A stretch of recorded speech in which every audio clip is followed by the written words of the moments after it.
Bonjour les enfants. Vous étiez là il y a à peu près un mois dans cette salle.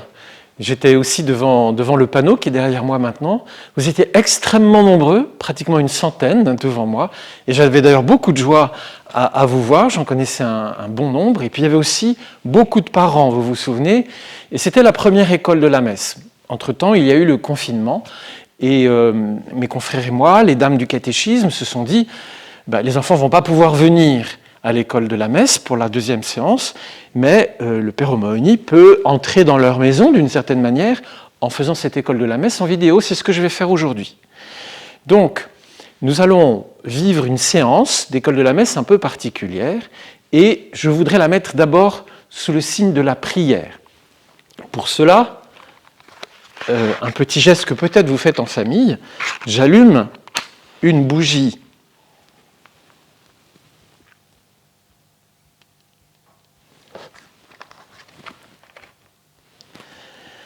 au nom du Père, et du Fils, et du Saint-Esprit. Amen. Jésus, tu as mis dans notre cœur le désir de te recevoir bientôt, au printemps, au mois de juin. Et nous sommes là, devant cet écran, nombreux, mais chacun dans sa maison, pour te connaître davantage et préparer notre cœur. Donne-nous maintenant la grâce de ton Saint-Esprit, le Saint-Esprit qui est l'amour et l'intelligence dans lesquels nous pouvons te connaître. Au nom du Père et du Fils et du Saint-Esprit. Amen. Alors, je vais commencer par un petit résumé rapide de la première séance. Vous vous souvenez que tout vient du fait que Jésus est ressuscité. Il est vivant. Ça a changé le monde. Rappelez-vous, c'est une nouvelle création. C'est la libération des péchés. Parce que dans la résurrection, le Christ renouvelle toutes choses. Et c'est pourquoi, un jour par semaine, qui est le jour du Seigneur, le dimanche, il nous appelle, il nous convoque, il nous invite à un grand rassemblement. Il nous invite à sa joie. Parce que la vie qu'il a maintenant, mais c'est une vie magnifique, complètement dans l'amour, complètement avec le Père, dans la joie et la vie du Saint-Esprit. C'est sa vie de ressuscité. Et il veut nous la communiquer. C'est pour ça qu'il nous invite à partager cette résurrection dans la Sainte Communion. Alors, pour nous rappeler que nous sommes invités, tu te souviens, les cloches sonnent dans le quartier ou dans la campagne. À ce moment-là, les gens qui se sont préparés extérieurement, ils ont mis de beaux habits, tu vois là un petit garçon qui a mis son nœud papillon, une fille qui a mis une jolie robe, mais ils se sont aussi préparés le cœur, c'est-à-dire qu'ils savent qu'ils vont à une grande fête. Ils n'y vont pas en traînant les pieds, au contraire, avec un grand désir de participer avec tous les autres à cette grande assemblée de joie. La messe commence par un chant d'entrée, tu te souviens. Le cortège des prêtres, des enfants de chœur, des servantes de l'assemblée entre et l'assemblée, c'est-à-dire les gens qui sont là, chantent leur joie. C'est comme si le roi entrait dans son royaume, au milieu de son peuple, parmi les acclamations de ses sujets. Et puis on commence, comme on l'a fait pour la prière, par un signe de croix, au nom du Père et du Fils et du Saint-Esprit. Ça, c'est comme si tu t'habillais tout entier de l'amour de Dieu, de la tête aux pieds, d'une épaule à l'autre. Et on commence, après une petite salutation du prêtre, par demander pardon pour ses péchés. Là, je vais un instant, tu vas me voir sortir du chant, je reviens avec un petit texte.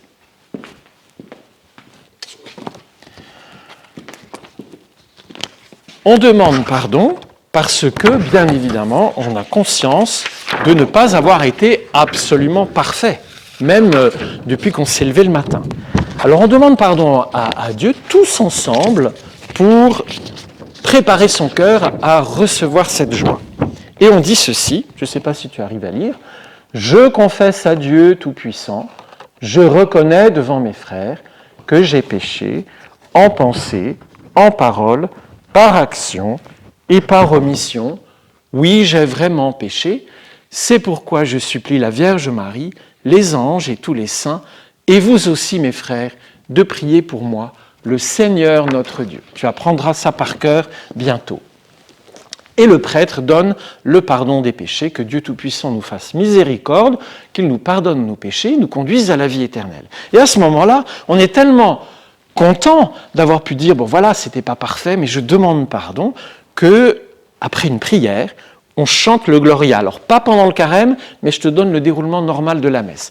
On chante le Gloria avec les anges, parce que c'est le chant des anges, celui qui est descendu du ciel le jour de Noël. C'est des anges qui ont annoncé aux bergers que le Christ Sauveur était né, et ils ont chanté la gloire de Dieu du haut du ciel.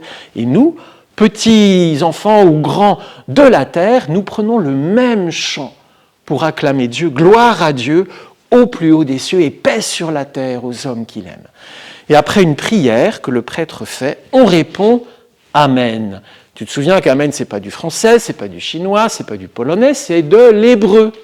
Et ça veut dire oui, c'est vrai, je crois, c'est solide, j'ai toute confiance en cela. Ça, c'était donc la première partie, le résumé de la semaine dernière. Maintenant, on va passer à la séance d'aujourd'hui, la deuxième partie de notre séance. Tu vois, j'ai un peu changé de tenue et puis le décor a un peu changé aussi. C'est important parce que je vais te raconter comment se passe la liturgie de la parole de Dieu. Pour cela, je vais aussi changer de tenue. Je m'habille comme si j'étais à la messe. Ça, c'est l'aube. Ce grand vêtement blanc que j'enfile maintenant devant toi. Par-dessus l'aube, je passe une étole. Elle est violette, c'est la couleur du carême. La couleur peut changer selon l'année, on t'expliquera ça plus précisément peut-être d'autres fois, mais elle peut être blanche, elle peut être rouge, elle peut être verte et même 2 fois par an rose. Et c'est pas fini, par-dessus l'étole, je vais encore revêtir un autre vêtement.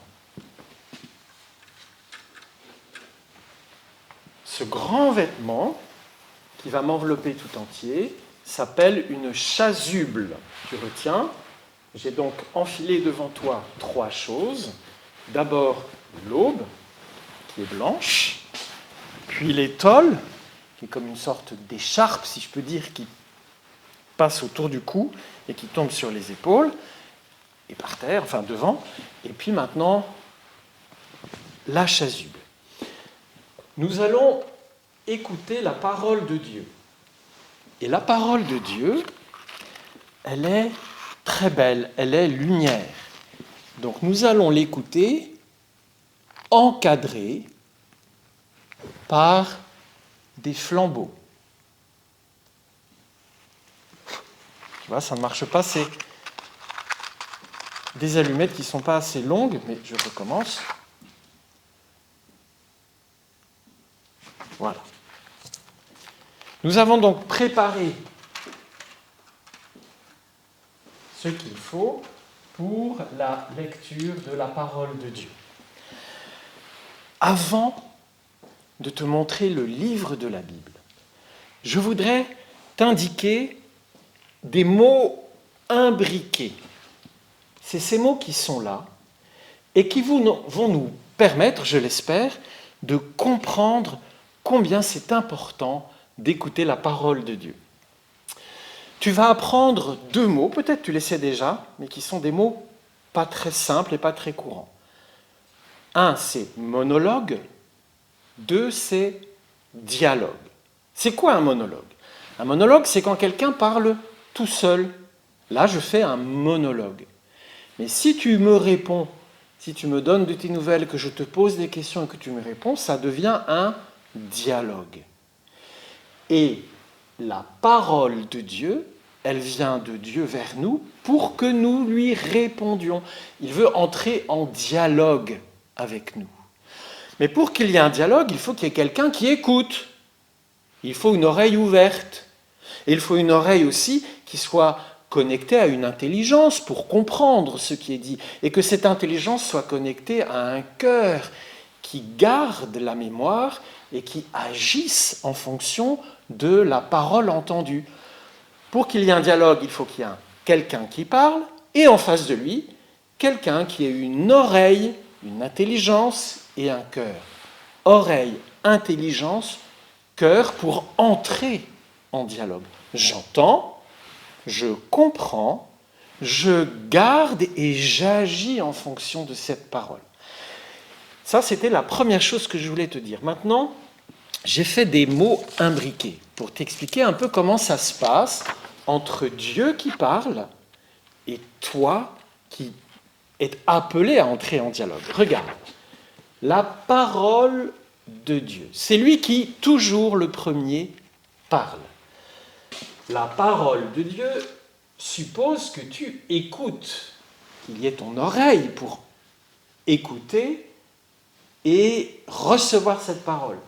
Mais cette écoute est aussi importante que la foi. La foi, ça veut dire que tu vas comprendre ce que Dieu te dit et tu vas avoir confiance en cette parole. Tu écoutes une parole, tu donnes ta foi parce que ton intelligence et ton cœur ont compris, et à partir de là, tu vas agir. C'est-à-dire, tu vas mettre en pratique ce que Dieu te demande. Par exemple, quand Dieu te parle et te dit « tu ne te vengeras pas », eh bien tu agiras comme ça. Même si tu as envie de te venger, tu ne te vengeras pas. Et pour que cette parole que tu as écoutée, dans laquelle tu as eu foi, grâce à laquelle tu agis dans une action, pour qu'elle reste en toi, tu vas prier. Tu vas pouvoir vivre la prière. Et ainsi, dans les mots imbriqués, tu peux découvrir comment la parole de Dieu t'appelle à entrer en dialogue. Il parle, il donne une parole. Tu écoutes avec ton intelligence et ton cœur. Tu as la foi dans ce que Dieu te dit. Tu agis, tu fais une action comme il dit. Et pour garder tout ça, tu fais la prière. Maintenant, tu vois que les différents moments de la liturgie de la parole de Dieu sont comme une échelle qui descend. Je dirais presque comme des flocons de neige qui descendent, ou comme des gouttes de pluie qui descendent. Imagine que ton cœur est comme un champ de terre, un champ où il n'y a rien. S'il est tout sec, s'il n'y a que des cailloux, rien ne va pousser. Il faut que la neige descende, ou que la pluie descende sur ce champ pour faire vivre les germes qui sont cachés dedans et pour faire apparaître l'herbe, les fleurs, les légumes, les plantes, les fruits. Et la parole de Dieu agit dans ta vie comme ça, comme une neige qui descend sur ton cœur tout sec, ou comme une pluie qui descend sur ton champ. Les hommes qui n'ont pas la parole de Dieu en eux finissent par avoir un cœur aussi sec qu'un champ de cailloux. Et cette image que je te donne, on va la trouver dans le livre de la Bible. Écoute, dans la Bible, il y a beaucoup de paroles de Dieu. J'ouvre la parole de Dieu dans le livre du prophète Isaïe, au chapitre 55, et je te lis les versets 10. La pluie et la neige qui descendent des cieux n'y retournent pas sans avoir abreuvé la terre, sans l'avoir fécondée et l'avoir fait germer, donnant la semence au semeur et le pain à celui qui doit manger. Ainsi, ma parole qui sort de ma bouche ne reviendra pas vers moi sans résultat, sans avoir accompli sa mission. Tu vois que la parole de Dieu peut être comparée à ce grand don de vie. Comme si ton cœur, sans le savoir, avait soif, comme une terre aride. Aride, ça veut dire toute sèche. Écoute le psaume 62, que je trouve aussi dans la Bible. Écoute le psaume 62 qui parle comme ça. « Mon âme a soif de toi, comme une terre aride, sans eau. Alors, tu peux dire, si tu sens un peu que ton cœur a besoin de cette eau, parle Seigneur, parle. Moi, j'écoute. C'est ce qu'on va voir précisément maintenant pendant le reste de la séance.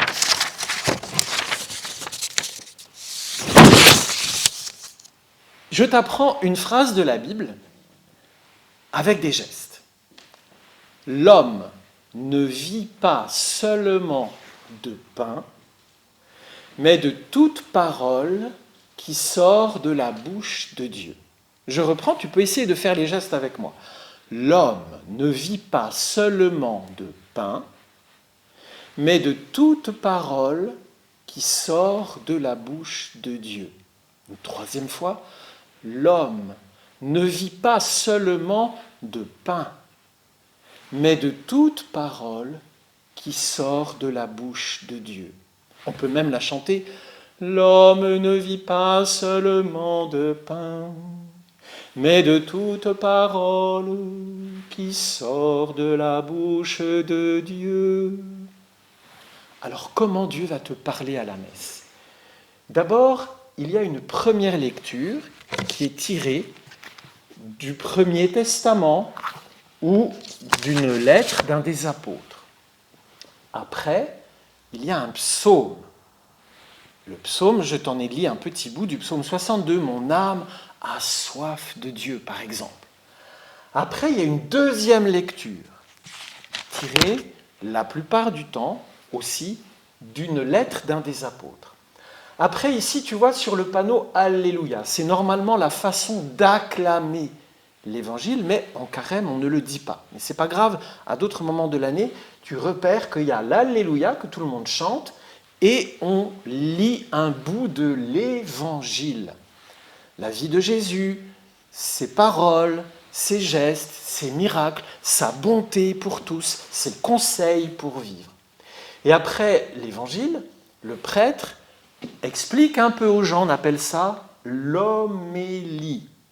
Il permet aux gens de mieux comprendre. Rappelle-toi le circuit de la parole de Dieu. J'écoute, je comprends, je garde dans mon cœur pour agir.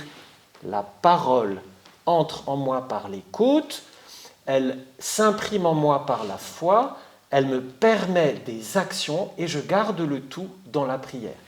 La partie de l'homélie va t'aider à vivre ça. Et après, c'est pas sur le panneau, mais il y a le credo, je crois en Dieu, le Père Tout-Puissant, tu l'apprendras par cœur avant ta première communion, et la prière universelle, où on augmente l'espace, si je peux dire, de notre prière. On prie pour des gens qui sont dans le besoin, on prie pour des gens qui sont en guerre, on prie pour des gens qui souffrent beaucoup dans leur cœur, dans leur corps. On prie pour la communauté qui est là, tu vois. Ça, c'est la liturgie de la parole de Dieu. Alors, on va confier tout ça à la Sainte Vierge Marie.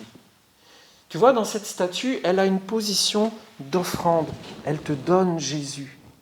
Elle est celle qui a été tellement à l'écoute de la parole, tellement elle a eu foi dans la parole, que toutes ses actions étaient comme ce que la parole disait. Et elle a prié sans cesse. La parole était tellement présente en elle qu'elle a pris la densité du corps de Jésus qu'elle te donne. Jésus, ce n'est pas son bébé. Jésus, c'est le Verbe de Dieu, la parole de Dieu, qui est passé par son corps de femme pour être donné aux gens, pour qu'il nous parle, pour qu'on comprenne, pour qu'on garde dans notre cœur et qu'on agisse comme il nous a dit.